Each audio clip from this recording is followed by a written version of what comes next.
오늘 말씀 사도행전 12장 말씀이 되겠습니다. 사도행전 12장 1절로부터 19절까지 같이 봉독하겠습니다. 그때에 헤롯 왕이 손을 들어 교회 중에서 몇 사람을 해하려 하여 요한의 형제 야고보를 칼로 죽이니 유대인들이 이 일을 기뻐하는 것을 보고 베드로 잡으려 할세. 때는 무교절 기간이라. 잡음에 옥에 가두어 군인 4씩인 4패에게 맡겨 지키고 6월절 후에 백성 앞에 끌어내고자 하더라. 이에 베드로는 옥에 갇혔고 교회는 그를 위하여 간절히 하나님께 기도하더라. 헤롯이 잡아내려고 하는 그 전날 밤에 베드로가 두 군인 틈에서 두 쇠사슬에 매어 누워 자는데 파수꾼들이 문 밖에서 옥을 지키더니 호련히 주의 사자가 나타나매 옥중에 광채가 빛나며 또 베드로의 옆구리를 차 깨워 이르되 급히 일어나라 하니 쇠사슬이 그 손에서 벗어지더라. 천사가 이르되 띠를 띠고 신을 신으라 하거늘 베드로가 그대로 하니 천사가 또 이르되 겉옷을 입고 따라오라 한데 베드로가 나와서 따라갈새 천사가 하는 것이 생시인 줄 알지 못하고 환상을 보는가 하니라. 이에 첫째와 둘째 파수를 지나 시내로 통한 쇠문에 이르니 문이 저절로 열리는지라. 나와서 한 거리를 지나매 천사가 곧 떠나더라. 이에 베드로가 정신이 들어 이르되 내가 이제야 참으로 주께 해서 그의 천사를 보내어 나를 헤롯의 손과 유대 백성의 모든 기대에서 벗어나게 하신 줄 알겠노라 하여 깨닫고 마가라 하는 요한의 어머니 마리아의 집에 가니 여러 사람이 거기에 모여 기도하고 있더라. 베드로가 대문을 두드린데 로데라 하는 여자아이가 영접하러 나왔다가 베드로의 음성인 줄 알고 기뻐하여 문을 미처 열지 못하고 달려들어가 말하되 베드로가 대문 밖에 섰더라 하니 그들이 말하되 내가 미쳤다 하나 여자아이는 힘써 말하되 참말이라 하니 그들이 말하되 그러면 그의 천사라 하더라. 베드로가 문 두들기기를 그치지 아니하니 그들이 문을 열어 베드로를 보고 놀라는지라. 베드로가 그들에게 손짓하여 조용하게 하고 주께서 자기를 이끌어 옥에서 나오게 하던 일을 말하고 또 야고보와 형제들에게 이 일을 전하라 하고 떠나 다른 곳으로 가니라. 날이 새매 군인들은 베드로가 어떻게 되었는지 알지 못하여 적지 않게 소동하니 헤롯이 그를 찾아도 보지 못하매 파수꾼들을 신문하고 죽이라 명하니라. 헤롯이 유대를 떠나 가이사랴로 내려가서 머무니라. 아멘. 오늘 말씀의 제목은 초자연적인 능력으로 구원하시는 하나님의 구원이라는 제목으로 말씀을 나누도록 하겠습니다. 자, 하나님은 전능하신 하나님이시죠? 그래서 하나님은 초자연적으로 역사합니다. 하나님을 사람의 생각 속에 가두는 믿음이 참 많습니다. 하나님께 기도를 하고서도 하나님이 그 일을 어떻게 이루실까 하고 생각할 때 자기의 기준 안에서 자기의 관념 안에서 이러실까 저러실까 생각해요. 근데 하나님은 생각할 수 없는 방법으로 일하시는 걸 많이 경험했어요. 하나님의 전능하심은 초자연적이다라는 거예요. 자연적이라는 말은 이 세상에서 일어날 만한 사람의 생각이나 이치 안에서 이루어지는 일이지만 초자연적이라는 것은 이 세상에서 일어날 만한 사람의 기준에서 생각할 수 있는 그것을 뛰어넘은 전혀 일어날 수가 없다고 생각하는 그러한 일, 이게 초자연적인 거예요. 하나님은 우리를 구원하실 때 초자연적으로 구원하시는 하나님이라는 거예요. 내가 구원을 받았다 할 때 나의 관념에서는 자연적인 구원을 생각해요. 육적인 생각 속에서 얻어지는 구원을 생각합니다. 그래서 생명의 성령의 법 안에서 더 이상 정죄함이 없다라고 말씀을 했는데도 이 말씀 하나도 믿지를 못하는 거예요. 하나님이 내 죄를 다 사했다 그랬는데 여전히 나는 죄 가운데 있거든요. 당신은 죄인이십니까? 라고 질문을 하면 네 라고 대답을 해요. 예수 믿는 사람도 그렇게 대답해요. 그런데 죄를 다 도말해버리시고 기억하지도 않는다고 하신 하나님은 초자연적인 하나님이에요. 우리의 죄를 기억하지 않겠다 하시면 기억을 안 하신다는 거예요. 근데 거기 조건이 있죠. 예수 그리스도의 보혈을 의지하는 믿음을 가졌을 때예요. 다른 방법으로는 우리가 죄와 사망에서 건진받을 수 있는 길도 없고 죄 사함을 받을 수 있는 길도 없어요. 유대인들이 제사와 예물로 거룩함을 입고 의로워진다고 하는데 예수 그리스도의 십자가의 피로 거룩함을 입는다, 구원을 얻는다고 말하고, 유대인의 하나님만이 아니라 이방인도 율법이 없이 구원을 받는다라고 말하니까 유대인들이 긴 세월을 지켜왔던 것이 아무것도 아니라고 하니까 그들이 그리스도인들에 대해서 반감을 갖는 겁니다. 오늘날 기독교 안에서도 교회에서 행위로 구원을 받는 것처럼 교회 열심을 내고 교회에 헌신하고 충성하고 착한 일을 할 때 구원을 받는 것처럼 가르쳐요. 그런 가르침은 사두개인의 가르침 또는 바리새인의 가르침인 거예요. 사두개인의 가르침은 물질을 가난한 자에게 나눠줌으로 인해서 의롭다 하는 거고, 바리새인은 율법을 잘 지킴으로 의롭다 하는 거예요. 복음은 예수 그리스도가 나의 모든 죄를 십자가에 못 박으시고 내 대신 죽으셨다는 거예요. 죄의 값은 사망이기 때문에 죄를 사해주기 위해서는 죄 없는 거룩한 사람이 대신해서 피 흘려 죽어야지만 그 피가 죄를 사해준다라고 하나님이 정하신 법이기 때문에 늘 제물에서 피 흘림이 있었어야만 되는 거였어요. 매 해마다 제사를 드리고 매 해마다 짐승의 피를 흘리는 제물이 필요했었는데 예수님이 단 한 번의 십자가에서 모든 제사를 완성하신 거예요. 그래서 예수님이 내 죄를 다 십자가에 못 박았다는 걸 믿을 때 나는 죄가 없는 사람이 되어지는 거예요. 결코 정죄함이 없다라는 얘기는 사망의 권세인 마귀가 너는 죄인이야, 너는 죽어야 돼, 우리를 흔들고 끌고 다니는 여기에 놓일 필요가 없다라는 거예요. 이것은 초자연적인 사람이 되었다 이 말이에요. 한 번 태어난 사람은 죽는 것이 정해진 이치라고 히브리서 9장 27절에 말하죠. 육으로 태어난 사람은 육으로는 언젠가는 반드시 죽어요. 근데 하나님이 우리의 죄를 사해 주셨다는 것은 육은 죽어도 영은 영원히 산다는 거예요. 그래서 하나님을 믿는 사람한테 하나님이 주고자 하는 것은 영원히 사는 영생인 거예요.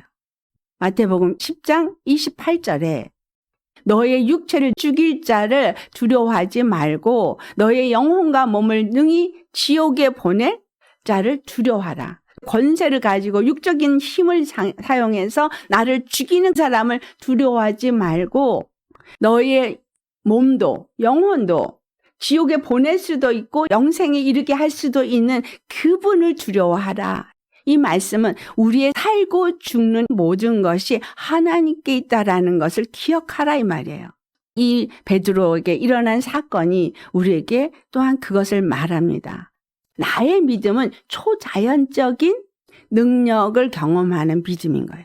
초자연적인 하나님의 구원을 경험하는 믿음인 거예요.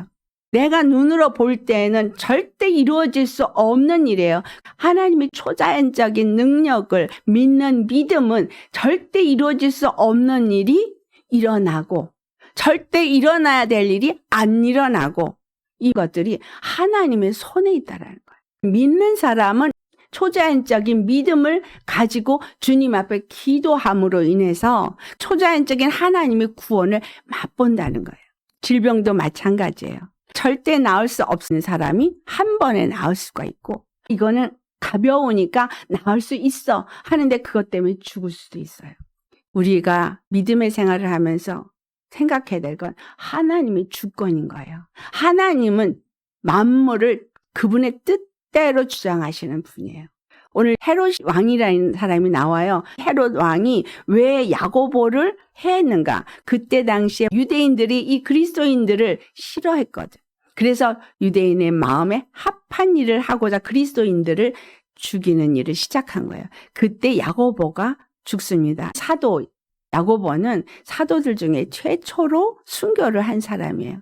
근데 하나님은 왜 야고보를 죽게 하시는가? 자, 야고보는 죽게 두셨어요. 그것도 선하신 하나님의 뜻이에요. 근데 베드로는 살리셨어요.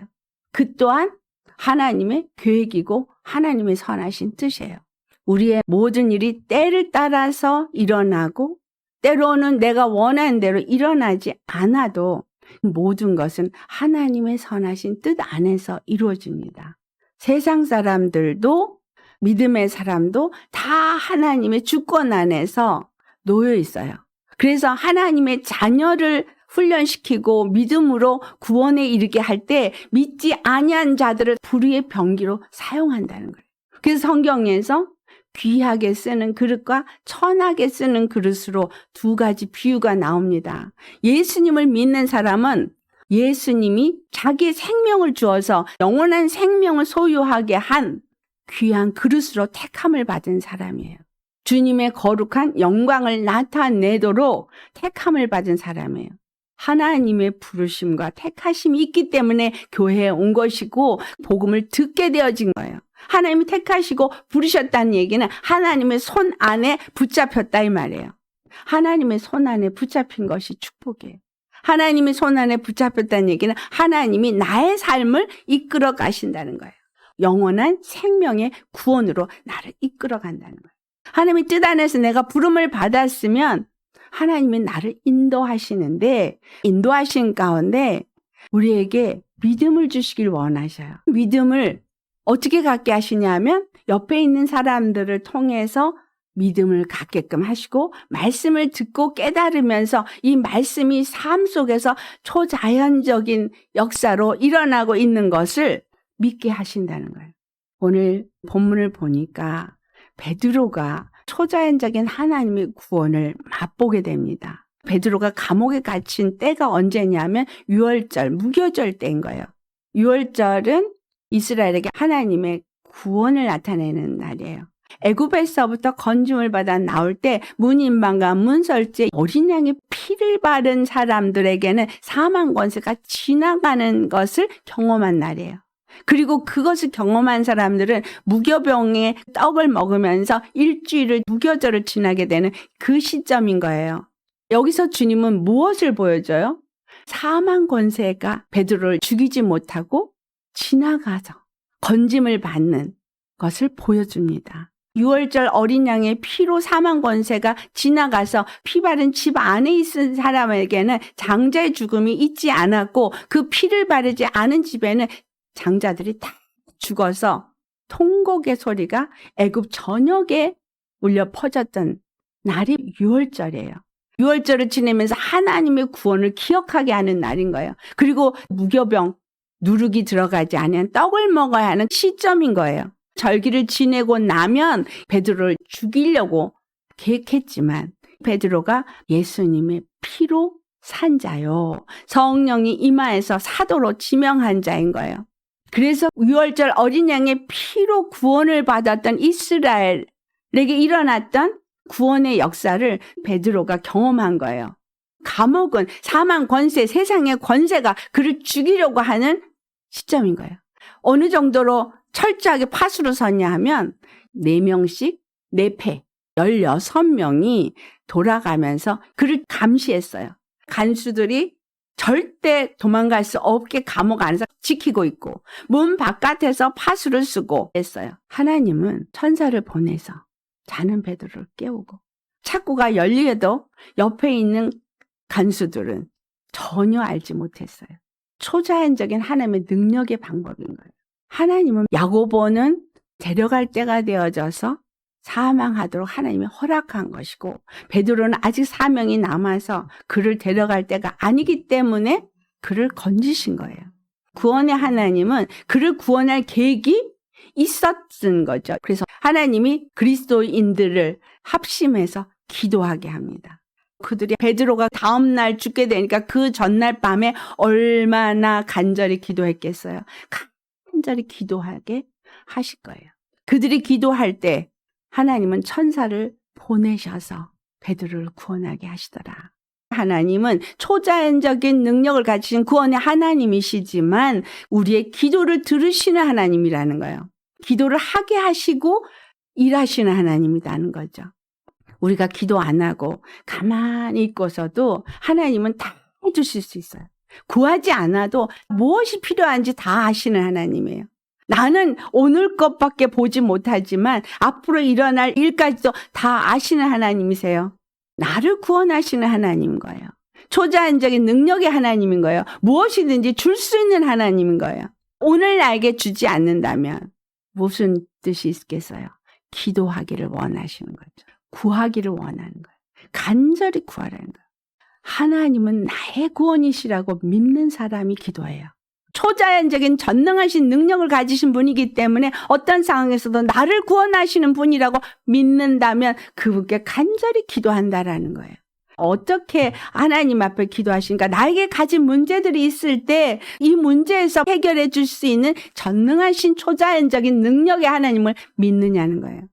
우리의 믿음이 초자연적인 하나님의 능력을 끌어올 수 있는 믿음인 거예요.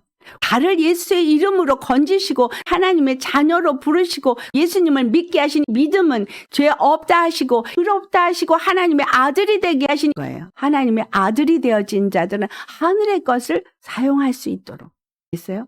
이 땅에서 너희가 무엇이든지 매이면 하늘에서도 매이고 이 땅에서 너희가 무엇이든지 풀면 하늘에서도 풀리리라. 여러분에게 일어난 모든 상황 속에서 하나님은 초자연적인 능력으로 구원하시는 나의 구원의 하나님이라고 믿느냐라는 거예요. 그렇다면 초자연적인 능력의 하나님이 나의 기도를 들으시고 나에게 응답해 주실 거라는 것을 믿으라는 거예요. 마가라고 불리는 요한의 어머니의 집에 사람들이 모여서 베드로를 구원해 주시옵소서 간절히 기도했어요. 하나님은 그 기도를 들으시고 천사를 보내서 베드로를 건지셨어요. 그들이 기도했기 때문에 구원하신 것이 아니라 하나님의 계획은 베드로를 구원할 계획이 있었지만 그들에게 기도하게 함으로써 그들의 기도를 하나님이 들으시고 그들의 기도대로 베드로가 구원을 받을 때에 하나님은 우리의 기도를 들으시는 하나님이시구나. 하나님은 우리의 구원의 하나님이구나 라는 걸 경험하게 되잖아요. 내 기도를 들으시는 하나님이라는 것과 내가 기도했을 때 구원하시는 하나님이라는 것을 나타내고자 구하기도 전에 다 주실 수 있는 분이심에도 불구하고 기도하게 하신다는 거예요. 기도하기를 원하신다는 거예요. 왜냐하면 예수님이 나의 단 한 분 구원의 하나님이라는 것을 우리로 하여금 믿고 알게 하기 위해서.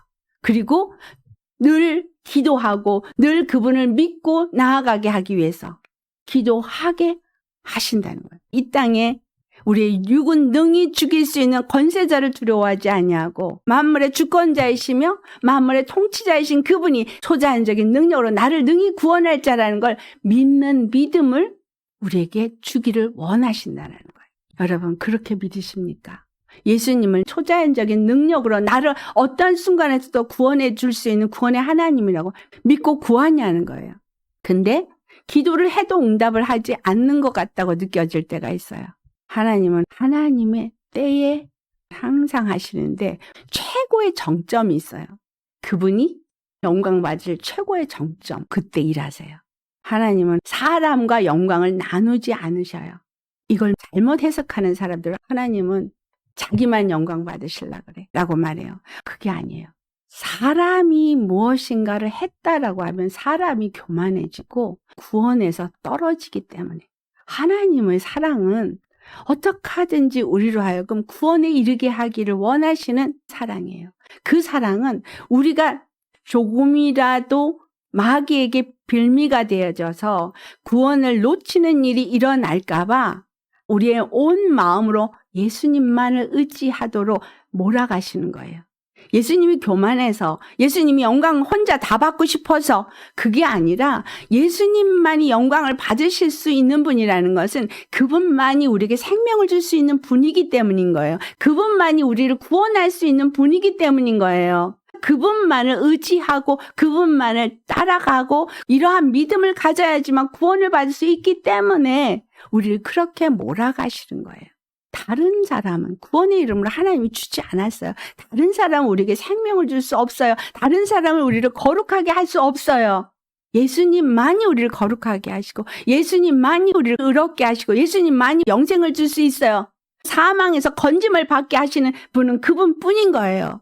우리의 삶에 사망의 권세가 얼마나 역사하고 있어요. 그런데 사망 권세를 이미 이기신 예수님이 내 안에 계시다는 사실을 믿으세요. 사망 권세가 나를 휘두르러 하나. 그러나 절대 두려워할 필요가 없는 것은 그분은 초자연적인 능력으로 어떤 상황 속에서도 우리를 건지시는 하나님이시라는 거예요.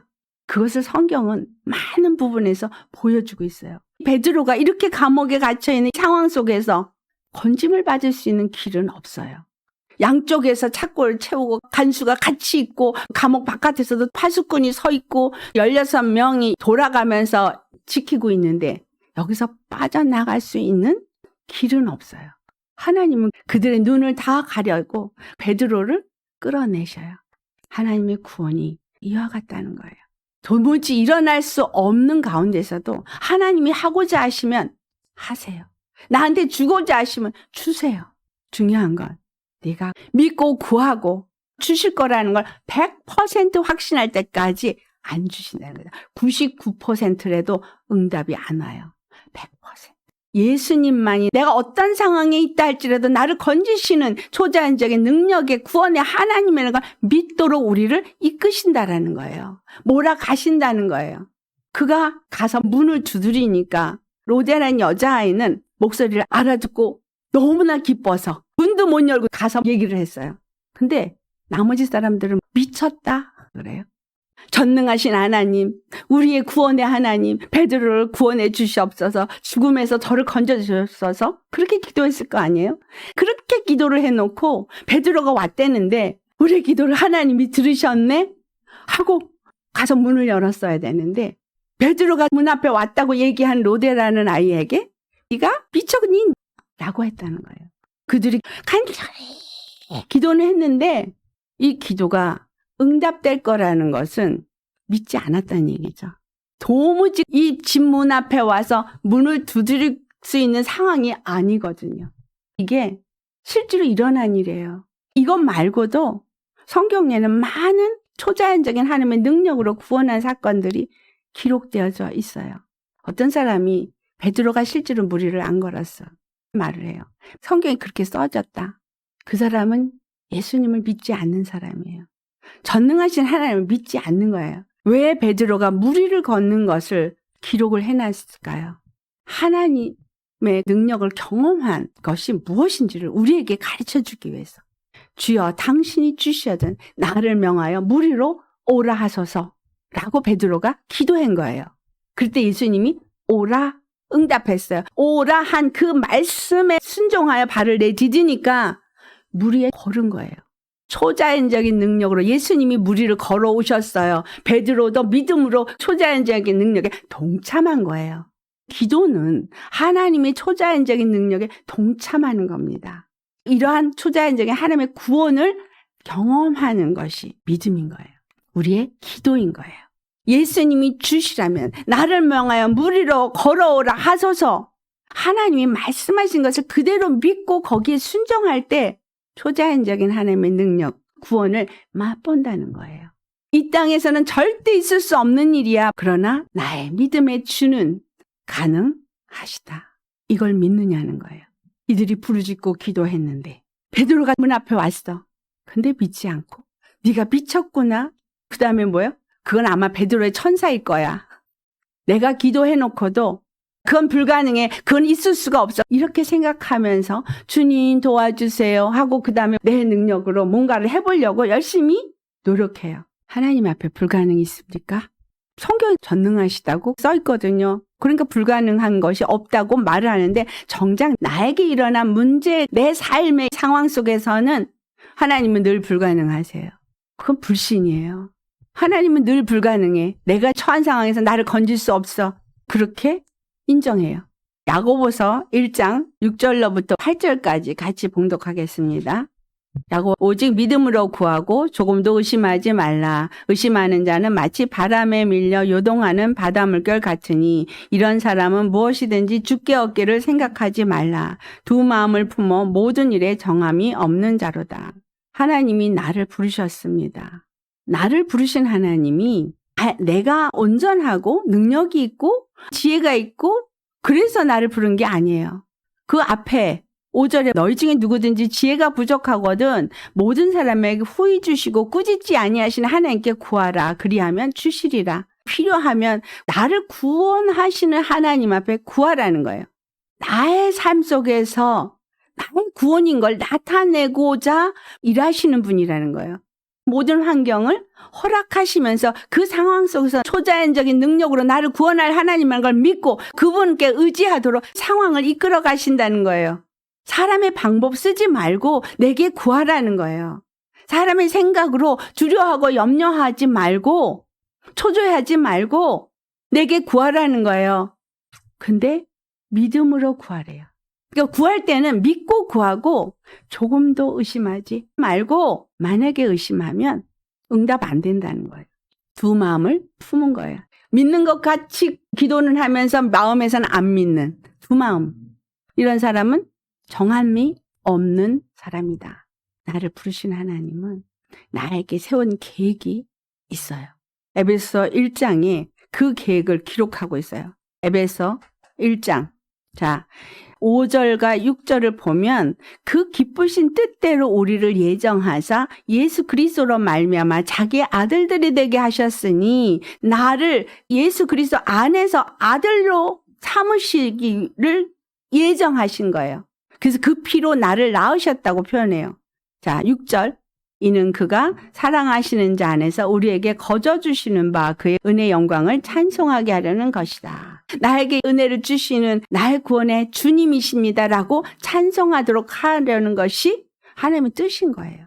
하나님은 뜻을 세우신 대로 일하시는 하나님이시고 그리고 성취하시는 하나님이세요.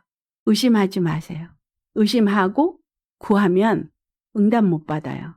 그러나 내가 믿고 구하면 응답이 이루어집니다. 때로는 내가 뭔가를 하는 불신의 역사를 하게 않기 위해서 하나님이 역사 안 하실 때가 있어요. 중간 어느 만큼이 아니고 하루 이틀이 아니라 끝까지 하나님이 이루실 그때까지 믿고 기도하며 가기를 원하신다는 거예요. 계시록 2장과 3장이 교회들에 대해서 말하고 있죠. 여기서 8절로부터 서머나 교회에 대해서 얘기를 하고 있죠. 서머나 교회가 환난과 궁핍 가운데 있다는 거를 말하고 있어요.